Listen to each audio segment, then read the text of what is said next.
We're going to go ahead and get started. So it can be said that nearly 100,000 orphans over the years have found their forever family through the China Adoption Program. This country program has been one in which has been considered by many, many families. As you began your adoption journey some time ago, the choices and the direction about your future of bringing home a child from China was much simpler. The wait was short, the process was really quick, and the program was open to more families without a strict eligibility requirements. We saw many, many children being referred to our Great Wall families. However, it's different now. When we hear our families tell us their feelings of being stuck and waiting for a referral, it's really difficult, and we see that on our end as well. Over the past several years together, we've anxiously waited with you to see how many healthy children will be matched with families, and in return, we've only seen the wait for health referrals continue to grow. We can only imagine how emotionally hard this wait has been for your family. Every day, we speak to families about the wait times for a healthy referral, and unfortunately, there's just no way to predict how much longer you may expect to wait. What we do know are the trends that we see and are continuing to see. Over the past years, we've seen that it's taking China around 1 to 2+ months to match through one Great Wall login date group. This is as accurate as we can get, but it's important to keep your eyes out for the places everyone emails for updates and notification on the trends in matching. This is always subject to change at any time by the CCCWA, but this time frame is only continuing to grow longer. Great Wall China Adoption continues to monitor the status of referrals regularly, and we want to share the most current news of the CCCWA and the referral wait time. GWCA is solely dependent on the CCCWA, or the China Center for Children's Welfare and Adoption, and for the matching of healthy referrals to families. The CCCWA can only match families with children's files that are made available for international adoption. The number of files released each month determines how many families will be matched with a young and healthy child. As of June 1st, 2013, the CCCWA has notified our agency that the number of healthy referrals will continue to slow. The CCCWA has also confirmed that they expect to see more boys available for international adoption, and our families should expect to see a significant increase of male referrals. The CCCWA will still issue female referrals, but once again, it's solely dependent on the availability of children at the time of the matching process. So with the wait times lengthening for healthy referrals from China, many have asked, what has changed? Although there's no exact answer to this, there are many different reasons we've heard of over the years. As of January 1st, 2009, all adoption cases between the U.S. and China are processed by China as a Hague Adoption Convention case. Because China is party to the Hague Adoption Convention, children from China must meet the requirements of the convention in order to be eligible for adoption. So for example, the convention requires that China attempt to place a child with a family in country before determining that a child is eligible for international adoption. In addition to China's requirements, a child must meet the definition of a convention adoptee for you to bring him or her back to the United States. China must show that these children are true orphans.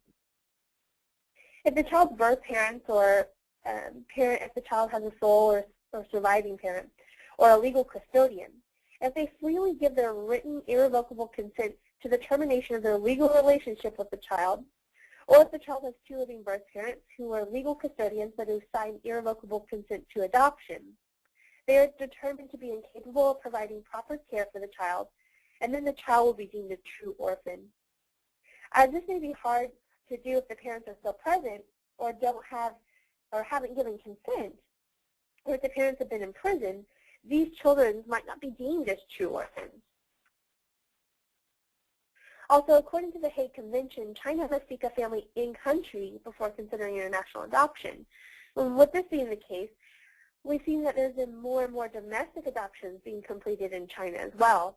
The director of our Zhongshan Orphanage Partnership recently came to visit GWCA here in Texas, and Zhongshan houses over 400 children. It's located in a very urbanized area in southern China. And according to the director, he stated that over the past year, he's only received one healthy referral, or one healthy child in his orphanage, and that child was adopted domestically. According to some studies, in 1999, there were around 6,000 to 8,000 domestic adoptions within China. However, as of 2008, there were between 35,000 to 45,000 domestic adoptions that had taken place. And as of 2011, around 90% of healthy child adoptions from China have been through domestic adoption. And since then, we've only seen those numbers continue to rise. Outside of domestic adoptions, it's important to keep in mind the one-child policy in China. Recently, that has changed a little bit, but it's important to think most families have to consider a fine of 3 to 10 times a household's annual income, which is set forth by each province's Family Planning Bureau for breaking the policy. Although it still does have a huge impact on Chinese citizens, it's important to keep in mind that wealth is growing in China. Wealthy couples who still may be exposed to these huge fines for such an open violation, they might have the resources to be able to afford those kinds of taxes and keep more children in their home. In most provinces, village family planning officers do diligently chart the menstrual cycle and pelvic exam results of every woman of childbearing age in their area. If a woman gets pregnant without permission and is unable to pay the fine for violating the policy, she is risk being subjected to forced abortion.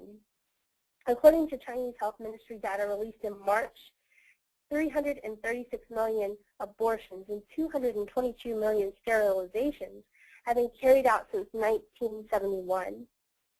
Overall, many families can't afford to even consider the possibility of birthing a child or another child into their family due to these kinds of fines and policies and penalties. In considering this information, it's also important to keep in mind the rise of infertility in China. This is something that we're experiencing here in the United States, but this is also a problem that people are facing all over the world.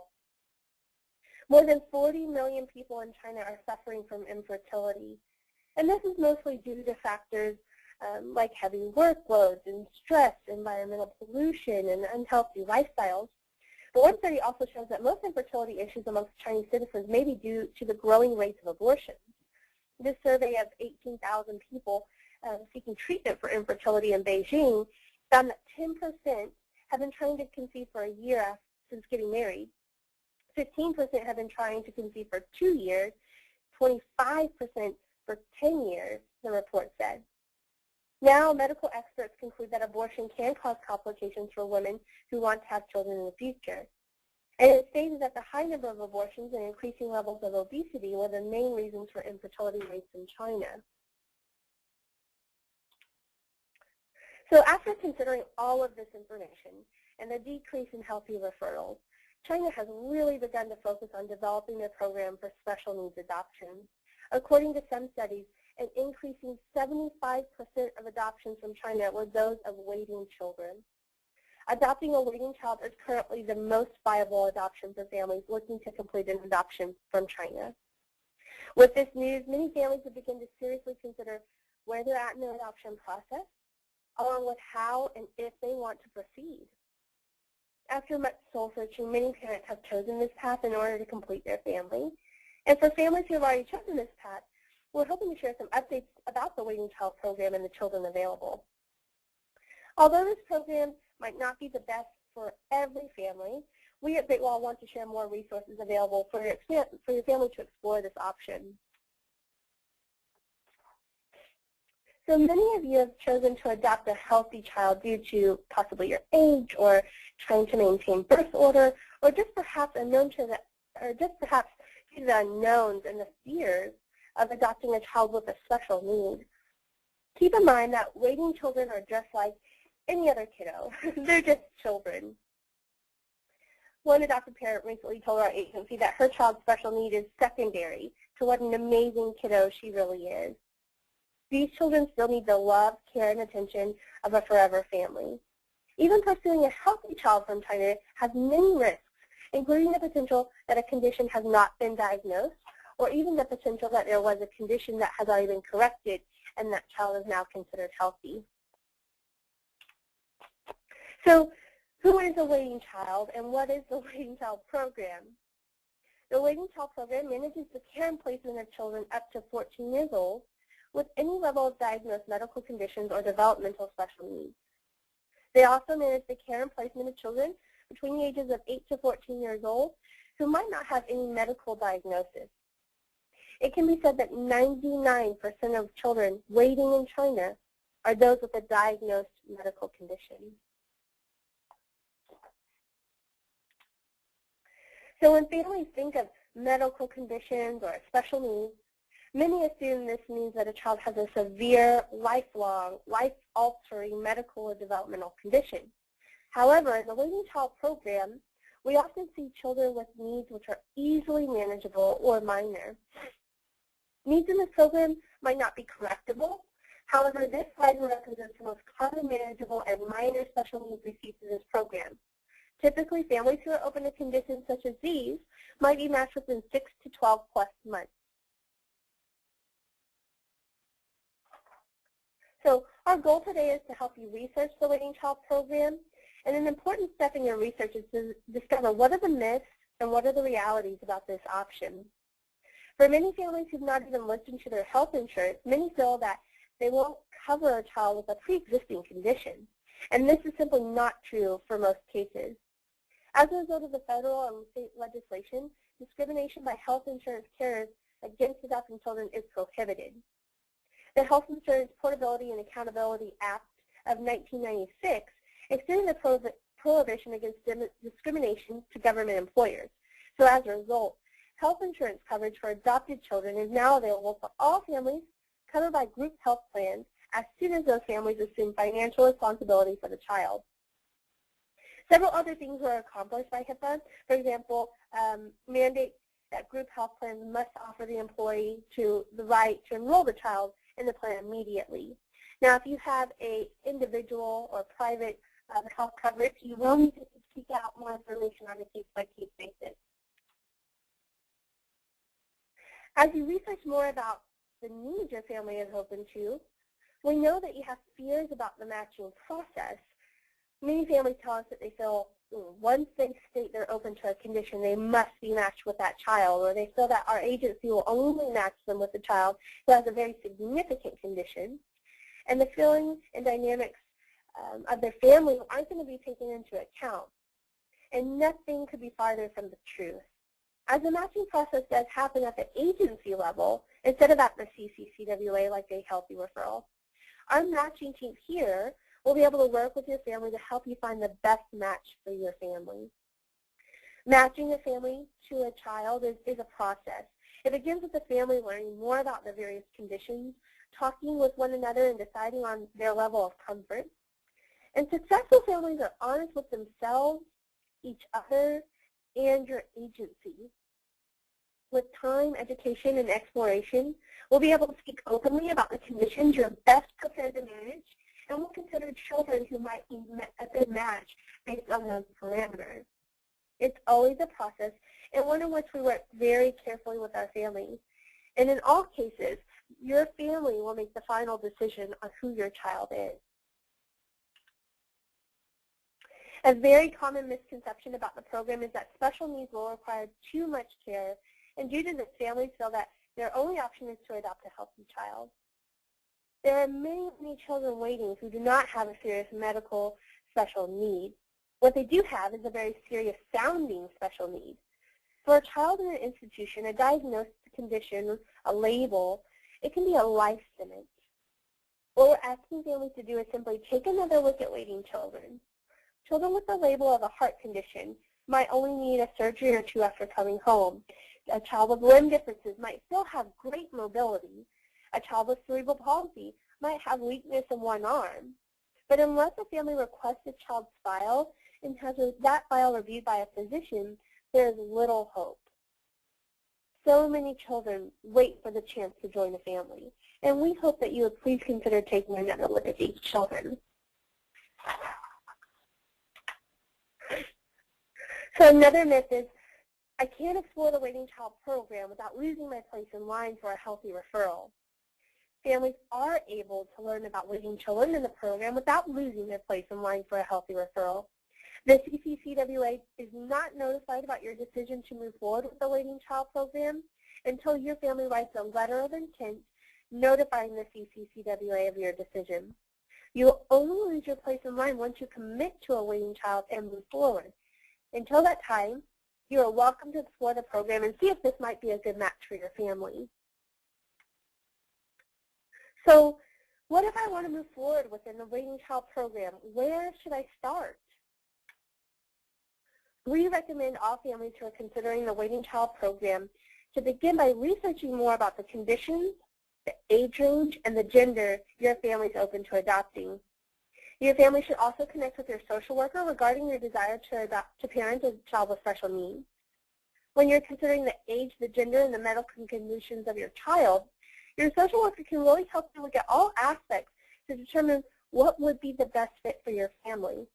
It's also important to look into available resources in your area when considering a child with special needs and what your family would be able to handle or manage. To get a better idea of medical conditions we're seeing in the program, please be sure to check out our photo listing. That will give you a good representation of the needs we see in the program as well. Families are highly encouraged to also speak with medical professionals about all of the medical conditions your family might be considering. It's important to understand the best and worst case scenario with each special need you're determined to determine if your family has the resources to provide for a child with that condition. If you don't have a physician already in mind, we're more than happy to refer you to a doctor experienced with internationally adopted children through our medical referral service. If your family is ready to begin the search process of your child through the China Waiting Child program, families are then encouraged to speak with a waiting child specialist. At that time, we can learn more about who your family is, what your adoption desires are, and learn more about your preparedness for a child with special needs. Should your family wish to look at a complete listing of the special needs we do see in the program, please be sure to research or reach out to your case manager for a waiting child profile. And this profile will provide your family with a checklist almost for the gender, age range, and special needs that you might want to consider. This is not a requirement, it's not mandatory, but it might be a good guide for your family as well. Once you're confident that you'd like to pursue and consider this program, it's time to focus on your paperwork. The CCCWA, or the China Center for Children's Welfare and Adoption, realizes that families need to renew their expired governmental approval, which has consequently delayed the placement of children with families. In order to avoid such problems and to protect the best interests of the children, the CCCWA has implemented the following policies. For families with dossiers submitted and pursuing the Waiting Child program, or for families under the traditional China program with a regular referral and later transfer to the Waiting Child program, agencies are required to ensure that the USCIS, United States Citizenship and Immigration Services, governmental approval letter is still within validity and is current before locking a child with a family. Families with an expired approval letter cannot be matched with a waiting child. Therefore, effective immediately, Great Wall will require a copy of each family's current valid USCIS I-800A notice of approval before a family can be matched or review files with a waiting child. Please be aware that USCIS puts 90 days to review and adjudicate the I-800A application. We recommend families who anticipate an imminent referral to complete their home study and apply with USCIS as quickly as possible. Please remember your GWCA case manager will review and approve all home studies prior to finalization. We ask that families with current USCIS approval send a copy of their approval notice to GWCA. Please don't hesitate to speak directly with your case manager in regards to any questions or concerns about this new policy, and we definitely appreciate your cooperation.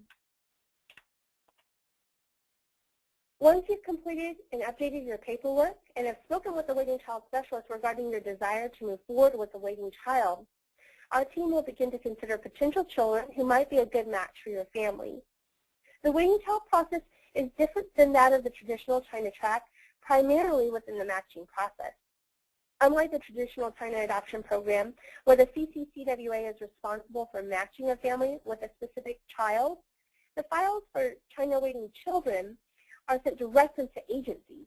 So it's the agency's responsibility to find families for these children. Our waiting child team here will go through a review process when searching for families who might be a good match for available children. Our team is able to help place children not only from the CCCWA's listing of available children, also known as the shared list, but we also maintain an individual listing of children. To learn more about the children on our individual list, be sure to check out that photo listing, and it's updated each week with new children. Not all children on our individual listing are posted, so be sure to speak with your waiting child specialist to learn about all of the children available for adoption. Great Wall also works with 5 orphanages exclusively in order to help place children. These orphanages are Fuyang, Zhongshan, Qinzhou, Jingduan, and Shenzhen. The matching process can take 6 to 12 plus months, depending on your family's parameters and adoption desires. As children are made available for adoption, we will review a child's file information to understand that child's needs. We then search for families who are open to that child's needs. If we feel your family might be a good match or a good fit for that child, we'll contact you and initially speak with you over the phone about the child's condition and information in the file. During this conversation, if you and Great Wall mutually agree that this child might be a good match for your family, the electronic file and medical and developmental information, and of course photos, will be sent to you by email. Once a month, new children who are being made available for adoption will have files released to all agencies. Every child who is listed for adoption from China has a standard medical and developmental file available for review. We ask all families to consult with a medical professional in regards to the child's information. If you don't have a physician already in mind, we're more than happy to refer you to a doctor who is experienced in international adoption and internationally adopted children. We'll provide your family with everything, including all updated information and current available information on that child. We always encourage families to review the Chinese documents and English translations provided to your family before coming to a decision regarding the child you're considering. Typically, we allow families 2 weeks to review the file and speak with a doctor. We want to know that you've spoken with a doctor about the child before moving forward. At times, a child's file might appear to be incomplete, or there might be additional questions that your family has about the child's medical condition or growth and development. We can request additional information on the child. However, due to the CCCWA's policies, updates obtained through a third party, they must be obtained through a third party authorized by the CCCWA. Keep in mind that if your family would like for our agency to search for a potential match for your family the same night that files are made available for adoption, we may only be able to allow you 72 hours to review the file and come to a decision. This is a CCCWA timeframe and not a Great Wall policy. If we're able to consider children outside of that initial night, these files are made available, we're more than happy to allow 2 weeks to review the file. So this is what a file, or at least the English portion of the file, will look like. Again, the English portion of the file is just a translation of those Chinese documents. But in the file, you'll always see that there is a standard physical exam with the date provided on there as to when that physical exam was taken. You should also receive blood work, including red blood counts, white cell counts, hemoglobin level, for your doctor to review as well. In the file, you'll also receive a growth report from the time the child was abandoned or when the child was found until that file was written. So all the way from that point until the time the file is being prepared. It should include things about growth, development, physical development, language, socialization, personality. All of that should be included in the growth report. Sometimes there's also a state of growth report for the children. And the state of growth report looks kind of like a checklist of all of the developmental milestones your child might be completing. For older children, this might not be provided, as milestones are a little bit harder to track, and their growth report might be more more informative in that case. Once you've reviewed the file and you found your child on the waiting child list, our next step in the journey is to notify the CCCWA that you would like to be matched with this child. We do this by submitting what's called a letter of intent and associating those documents to the CCCWA to complete the formal application to adopt that waiting child. The submission of the LOI will notify the CCCWA to pull your dossier from its place and expedite you through the next stages of the adoption process. Once your dossier has been reviewed, the CCCWA must approve a match formally and refer that child to your family. This approval of the match from the CCCWA is known as the Letter Seeking Confirmation, or LSC. The CCCWA will need to review your letter of intent and your dossier before they can issue the LSC. If you're matched with a child designated as special focus, please make sure your USCIS and home study and fingerprint expiration dates are valid. If these are expired or will expire within the next 3 to 7 months, you may need to begin the process of renewing. Your home study will need to include approval for special needs with an age range and gender of the child you're matched with. Once you have your updated paperwork and your LSC, we can then begin the referral paperwork process to bring your child home. The general timeframe for submitting your LOI to travel is around 3 to 6 months, depending on your dossier and immigration status. Keep in mind that your family will work with our GWCA matching team to help you identify your forever child. The CCCWA does not identify waiting children for your family. Your family will be free to explore children who might be a good match and whose medical conditions might be the most manageable for your family. We will now review a few of those conditions that we commonly see through this program. So congenital heart defects happen because of an incomplete or abnormal development of the fetus's heart during the very early weeks of pregnancy. Some are known to be associated with genetic disorders such as Down syndrome, but the cause of congenital heart defect is unknown. While they can't be prevented, there are many treatments for the defects and related health problems. Congenital defects often compromise the heart's ability to pump blood and deliver oxygen to the tissues of the body. And devices are available that can close holes in the heart or open up tight valves or narrow blood vessels. A pediatric cardiologist is the doctor who is most qualified to diagnose a congenital heart defect and provide treatment. Some congenital heart diseases can be treated with medication alone, while others are going to require multiple surgeries or maybe one extra surgery. All defects could be considered minor or severe depending on how they affect the child and your family's perception of mild and severe. It's important to speak with a physician about each possible diagnosis to get a good understanding of what your family would be comfortable handling. The majority of children referred from China with CHD will be categorized as having moderate to severe conditions. A mild condition might be defined as only one defect that's being present. In most cases, it might also look like a more moderate heart defect in which treatment has been provided and they have recovered successfully. A moderate heart condition, according to China, might look like one or more heart defects being present or surgery having already been completed on a more severe heart condition, which is now being managed successfully.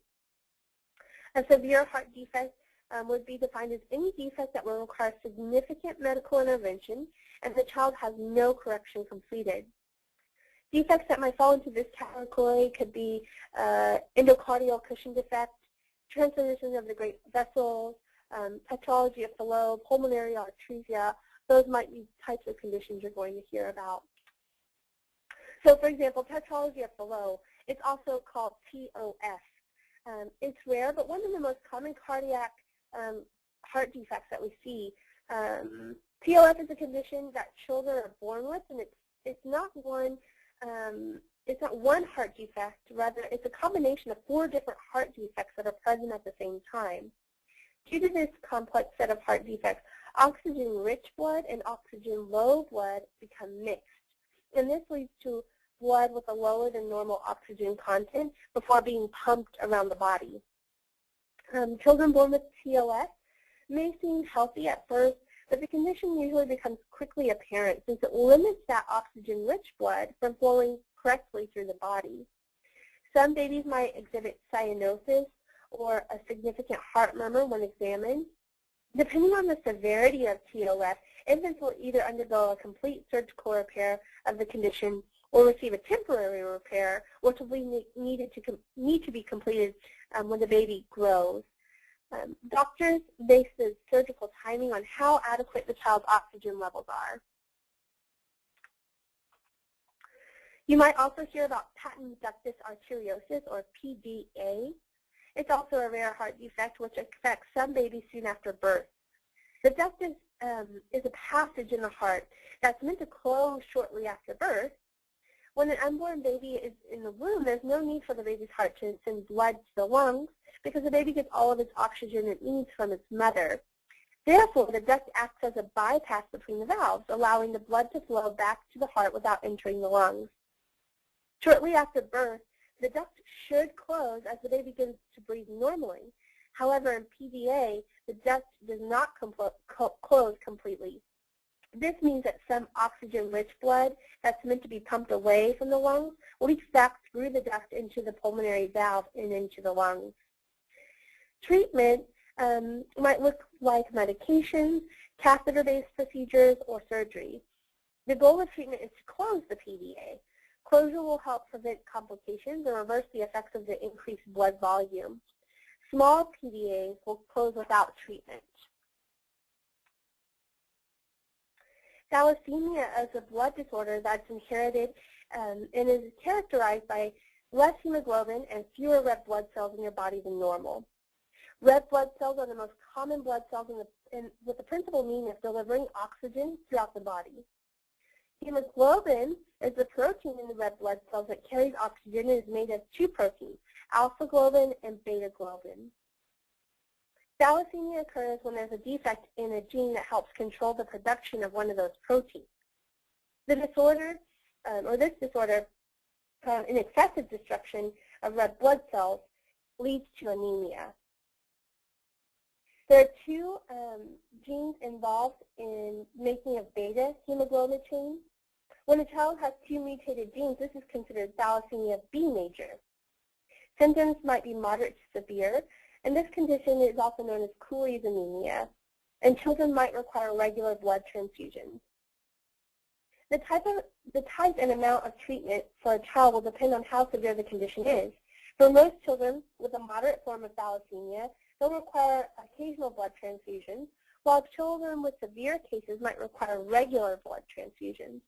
For very severe cases, these blood transfusions might be required for their entire lives. During blood transfusions, children will be given blood from donors with matching blood types. Regular blood transfusions can cause a buildup of iron in the body, and it can damage the heart, liver, and other organs. This requires daily drug treatments, like a chelator, to eliminate the iron, preventing and delaying problems related to maybe iron overload. The chelator drug requires daily dosing given by pumping a drug underneath the skin while the child is sleeping. Chelation therapy is very important, but it's not always available in China. And without this therapy, early mortality is inevitable for these children. There's also a shortage of blood supply in China in certain areas, and this is very urgent for children to find their forever families with Western countries that are able to provide the necessary treatments to help them survive. Thalassemia can be very manageable in the United States, and thalassemia research scientists are studying new treatments for thalassemia, including ways to cure the disease through stem cell and gene therapies. Cerebral palsy is described as the loss or impairment of body movement, muscle coordination, and motor function. This disorder is a condition caused by injury to parts of the brain that control our ability to use our muscles in our bodies. Even though cerebral palsy affects muscle movement, it isn't caused by problems in the muscles. It actually involves the brain and the nervous system functions, such as movement, learning, hearing, seeing, and thinking. Cerebral palsy can greatly vary on how it impacts a child, and the effects can be minor or severe. The most common diagnosis of cerebral palsy is called spastic cerebral palsy. Spastic cerebral palsy causes tightness in muscles, and it leads to difficulty in controlling movement. It's estimated that there are around 100,000 children with cerebral palsy in China. So what causes cerebral palsy? Well, cerebral palsy is caused by damage to the developing brain, and it starts early in pregnancy and continues until about the age of 3. Brain damage is not spread through human contact. About 70% of brain damage that causes CP occurs prior to birth. 20% occurs during the birthing period, while 10% occurs during the first 2 years of life while the brain is still forming. In many cases, the exact cause of brain damage is unknown, but can be related to things such as low birth weight, maternal or infant infections, lack of oxygen, or possibly an injury to the head. CP is considered to be a non-life-threatening condition. Most children with CP are expected to live well into adulthood. The effects of CP can be different for each individual child. Every case of cerebral palsy is unique. This is due to the part of the body or the type of injury and the timing of the injury to the developing brain. As each child has different levels of damage in different areas that are being affected, the effects need to be evaluated really on a case-by-case basis. Symptoms, again, can be mild to severe. For example, maybe the muscles are very tight and they can't stretch very well. They might tighten up even more over time, so we need to look at therapies to increase flexibility. They might have an abnormal walk or gait. Their arms might be tucked in towards the sides, or their knees might cross or touch, so it might make a scissor-looking movement. They also might walk on their toes. Their joints might be tight and they might not open up all the way. It's also known as something like a joint contracture. Muscles might be weak, or they might have loss of movement in a group of muscles. It might lead to paralysis, or they might have hemiparalysis on their body. The symptoms might affect one arm or one leg. It can affect the whole side of a body, or maybe both arms, both legs, or the whole body. It can lead to loss of coordination or cognitive delays, learning disabilities, or their intelligence and cognitive development could be completely normal. They might have hearing or vision problems. So there's many different ways that cerebral palsy can impact a child. And there's no cure for cerebral palsy, but the goal of treatment would be to help the person be as independent as possible. Treatment is going to be based on the symptoms that person has in order to prevent any complications. So you might look into physical therapies, occupational therapies, orthopedic help, or other treatments to help improve daily activities and their care and independence. Urogenital issues are also very common things we see in this program. We see, for example, hermaphroditism or intersex genitalia.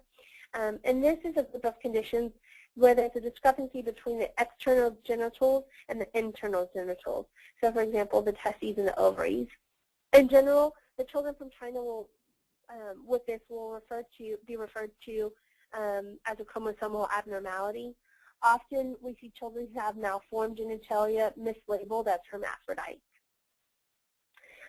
Underdeveloped and ambiguous genitalia is something else we see, and this refers to any genital malformation that doesn't have a chromosomal abnormality. So ambiguous genitalia may include something like an enlarged clitoris or concealment of a vagina in girls, severe hypospadias, or abnormally small penis in boys. Treatment might include reconstructive surgery and or hormone replacement. Hypospadias, to kind of talk a little bit more about what that is, it's a somewhat common birth defect in which the opening of the urethra is on the underside rather than at the end of the penis. The condition varies in severity. In most cases, the opening of the urethra is located at the tip of the penis on the underside. More severe forms of the hypothyreosis might occur when the opening is at the midshaft or the base of the penis. Occasionally, the opening is located behind the scrotum. Another common defect that we might see is imperforate anus, and this is a congenital defect in which the opening of the anus is missing or blocked. The rectum may end in a blind pouch that doesn't connect with the colon, or it may have an opening to the urethra, bladder, base of the penis, or, for example, the vagina in girls. A condition of stenosis or narrowing of the anus or absence of the anus might be present. And with treatment, the outcome is usually good. However, it depends on the exact problem. So some infants might develop something like inadequate bowel control or incontinence. Incontinence is the inability to control bladder, bowels, or both. It can be caused by a spinal injury, so something like spina bifida. It can be caused by nerve disorders. It can be caused by some of these urogenital disorders that we've talked about. It might be treatable with therapies. There's a lot of different therapy techniques that go on in the United States, but it's all going to be, really dependent on the cause. So we're going to talk a little bit about limb differences. The term limb differences is used in reference to the congenital absence or malformation of limbs. The cause of limb differences are frequently unknown. Some medical literature states that children who are born with a limb difference don't feel a sense of loss. Their body is the only body they've ever known. So according to that point of view, it's rare in the early years for a child who has a congenital difference to grieve. Infants and very young children with a lower limb difference can better explore their world by wearing prosthetics, or it'll help children get into a standing position more easily. Children with limb differences affecting the arms often compensate very, very early for the missing limb. With love and support of a family, these children can go on to live fully active lives. I know I mentioned spina bifida before. Spina bifida is definitely a very common condition we're seeing in the program. And spina bifida is a birth defect that involves the incomplete development of the spinal cord or its coverings. The term spina bifida comes from the Latin roots literally meaning split or open spine. Some of the most common types of spina bifida we see are meningocele, which occurs when the fluid leaks out of the spine and pushes against the skin. So you might see a bulge in the skin or the back. In many cases, might not be any other symptoms. Or we see things like myelomeningocele, and this occurs when the spinal nerves push out of the spinal canal and you see a bulge in the skin. The nerves are often damaged, which can cause problems with things like walking, bladder and bowel control, or incontinence, and coordination. Some children with spina bifida may have already received treatment, but some children might still need surgery. Children with spina bifida often have problems with, again, incontinence or ADHD, attention deficit hyperactivity disorder, or other learning difficulties. They might have hand coordination problems, or it might be associated with other types of conditions, for example, hydrocephalus, KRA2 malformations, and tethered spinal cords. With treatment, children with spina bifida can become active, healthy individuals. We also see a lot of sensory complications. Vision loss, whether it's partial or complete, includes any level of explained or unexplained vision loss. If the individual has complete blindness, many therapies and learning techniques such as Braille and animal assistance programs are available to help individuals be independent. Often, with only minor aid, individuals with vision impairments can live full, successful lives. Their diagnoses that we see might include things like glaucoma, which glaucoma is a rare condition that is the result of incorrect or incomplete development of the eye drainage canals before birth. And it can be treated with medication and surgery. The eye disease happens when the optic nerve is damaged in a characteristic pattern. And this can completely damage vision in the affected eye and can lead to blindness if it's left untreated. Glaucoma is normally associated with an increased fluid pressure in the eye. We also see things like cataracts, which that really affect the clarity of your vision, but they can affect the brightness and clarity of colors. You might see something like atrophy of the eye or both eyes, and this is a condition that affects the optic nerve, which carries impulses from the eye to the brain. So atrophy meaning wasting away or deterioration. Atrophy of the eye can be a sign of potentially a more serious optic condition.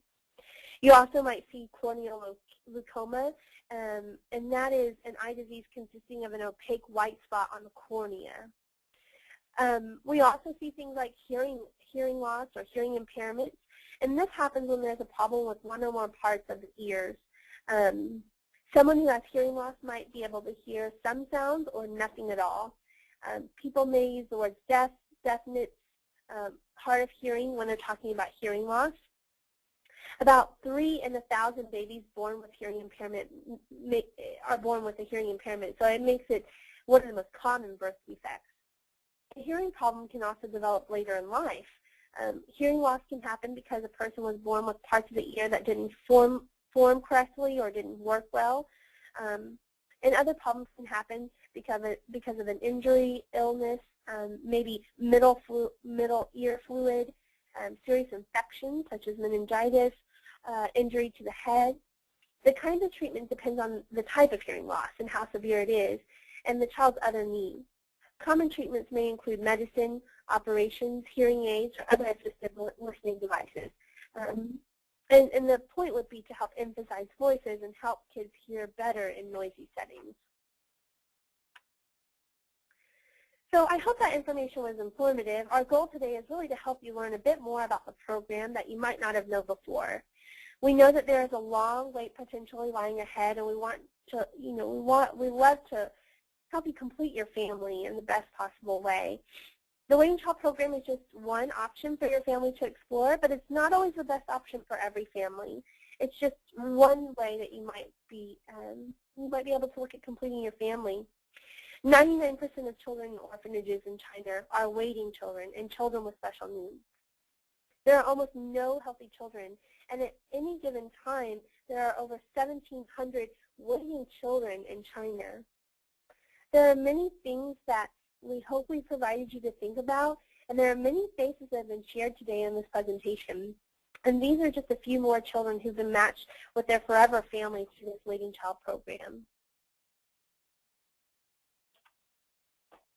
So on this page, I have provided you with more resources and a few videos that you might want to look into to learn more about special needs, adopting a waiting child, and looking at your adoption options.